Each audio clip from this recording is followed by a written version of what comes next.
देखिए, झारखंड में बड़ा सियासी उलटफेर हुआ है। चंपई सोरेन ने मुख्यमंत्री पद से इस्तीफा दे दिया है। हेमंत सोरेन ने सरकार बनाने का दावा पेश किया है। हेमंत सोरेन झारखंड के अगले मुख्यमंत्री होंगे। जो मौजूदा राजनीतिक घटनाक्रम है उस पर हम बात करेंगे बन्ना गुप्ता से। झारखंड में कांग्रेस के वरिष्ठ नेता हैं, लगातार मंत्री रहे। अभी जो सरकार थी चंपई सोरेन वाली, उसमें भी ये स्वास्थ्य मंत्री थे।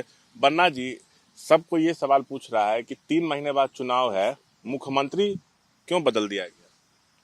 नहीं, देखिए वो जो भी चीजें थी वो तो परिस्थितिजनक पैदा की हुई चीजें थी।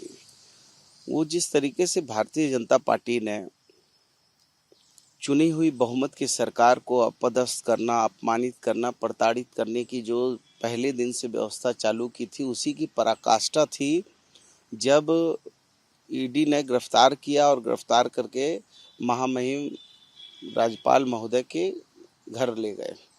और उसके बाद का जो घटना हुआ वो घटना ये था कि किसी तरीके से धारा 356 लागू करके राष्ट्रपति शासन लगाया गया। उस विपरीत परिस्थिति में बड़ी बुद्धिमत्ता से इंडिया गठबंधन के वरिष्ठ लोगों ने मिलकर एक सोची समझी, एक सूझबूझ की व्यवस्था कायम की और उसमें हमारे आदरणीय चंपई सोरेन जी हमारे वरिष्ठ नेता थे, आज भी हैं, और उनको शीर्ष नेतृत्व दिया गया, उनको विधायक दल का नेता बनाया गया। और उसके बाद जो है उन्होंने बहुत अच्छे तरीके से भी चलाया है और काफ़ी मेहनत भी किया है उन्होंने। लेकिन अब जब चूंकि हेमंत सोरेन जी को जमानत मिल गई है और वो जमानत से बाहर आए हैं, तो फिर इंडिया गठबंधन ने उसी बात को फिर से ये किया कि भाई आपके ही नेतृत्व को हमने जो है समर्थन दिया है। और आज उन्होंने इस्तीफा दिया है। बहुत यहाँ कोई वाद विवाद है नहीं, इस्तीफा दिया और इन्होंने दावा पेश किया है नई सरकार का मार्ग प्रशस्त होगा। ऐसा मैं महामहिम राज्यपाल महोदय से प्रार्थना करता हूँ कि नई सरकार के गठन के मार्ग को प्रशस्त करें और जल्दी से जल्दी ये नई सरकार का गठन हो। हेमंत के हाथ में फिर से कमान आ रही है। कारण क्या ये है कि 19 में उन्हीं के चेहरे पे लड़ा गया, बहुमत मिला आप लोग को, और 24 में भी वही चेहरा होंगे। 3 महीने बाद चुनाव है।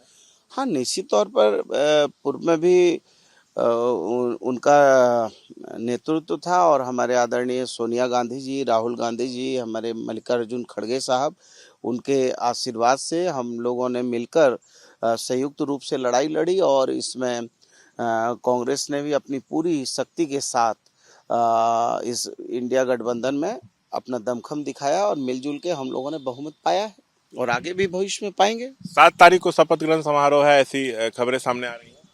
हाँ, ऐसी खबरें तो हैं। अब जो आधिकारिक रूप से जब महामहिम के यहाँ से पत्र प्राप्त हो जाएगा तो इसकी अधिकृत जानकारी दी जाएगी। अच्छा, चंपई सोरेन क्या नाराज हैं?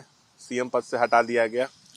नहीं नहीं, देखिए चंपई सोरेन जी बहुत ही एक जमीन से जुड़े हुए और जमीनी नेता हैं और उन्होंने आंदोलन करके अपने जीवन का संघर्ष करके ये मुकाम पाया है। इसलिए वो बहुत से उतार चढ़ाव वाले जीवन को देखा है, इसलिए उनमें कोई नाराज़गी नहीं है।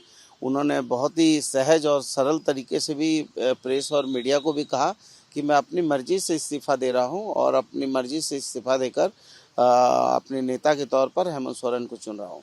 लेकिन हेमंत शर्मा है, बीजेपी के वरिष्ठ नेता, असम के मुख्यमंत्री, वो कह रहे हैं कि जिस तरह से एक वरिष्ठ आदिवासी नेता को मुख्यमंत्री पद से हटाया गया, ये दुखद है, जनता माफ नहीं करेगी।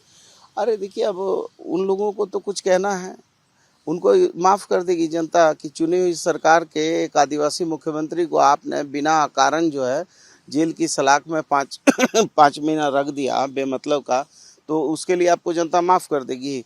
आप जो है सरकार को अपदस्थ और अपमानित करने का पहले दिन से योजना बनाया, उसके लिए माफ़ कर देगी।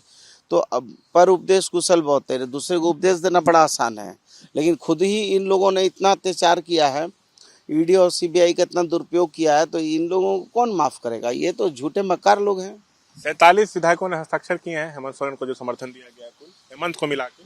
हाँ, करीब करीब और भी जो भी हमारे एक भी हमारा जो भी माननीय विधायक है, वो कोई भी विधायक जो है अपनी इस बहुमत की सरकार के पूर्ण पक्ष में खड़ा है। आखिरी सवाल, अभी जो सरकार थी चंपई वाली, उसमें कांग्रेस कोटे से 4 मंत्री थे, तो आलमगीर आलम तो जेल चले गए, 3 बचे थे। तो क्या कांग्रेस से फिर 4 बनेंगे और पुरानों को रिपीट किया जा रहा है? अभी उसी में थे अभी शामिल थे मंत्री पद में? देखिए, ये सारा निर्णय हमारी पार्टी के आला कमान का निर्णय होता है और आला कमान जो भी निर्णय करते हैं वही सिरोधारी होता है। इसलिए हम लोग सारी ताकत हमारे आला कमान में निहित है और आला कमान पर हम लोगों ने छोड़ दिया। और मैं तो ये समझता हूँ कि जितना पार्टी ने मेरे जैसे एक आदमी से कार्यकर्ता को दिया है, ये बहुत दिया है और इतना इतना ऊंचा मुकाम दिया है, तो इसलिए पार्टी के प्रति हमेशा वफादार था, हूँ, रहूँगा और पार्टी का जो निर्णय होगा वही निर्णय सबको मान्य आपकी होगा। तो इच्छा होगी ना कि फिर से मौका मिले, काम तो आपने किया है। इच्छा अनंत होती है, इच्छा अनंत होती है, आवश्यकताएं अनंत होती हैं, लेकिन आवश्यकताएं कुछ होती हैं जो जीवन के मूल्यों को जीवित रखती है। तो हमारी पार्टी में हमारे आला कमान, हमारे प्रभारी, हमारे अध्यक्ष, सारे लोग का जो निर्णय होता है वही हमारा मान्य होता है। मैं एक चीज और पूछना चाहूंगा, डिप्टी सीएम कोई बना नहीं, क्या कांग्रेस की मांग है कि इस बार जो हो उसमें डिप्टी सीएम कांग्रेस का हो या स्पीकर?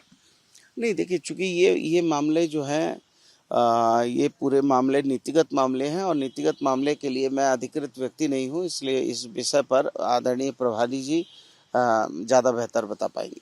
शुक्रिया। तो ये थे तमाम मसलों पर बातचीत करते हुए बन्ना गुप्ता। कैमरा पर्सन शैलेश के साथ शशांक कुमार, एबीपी न्यूज, रांची।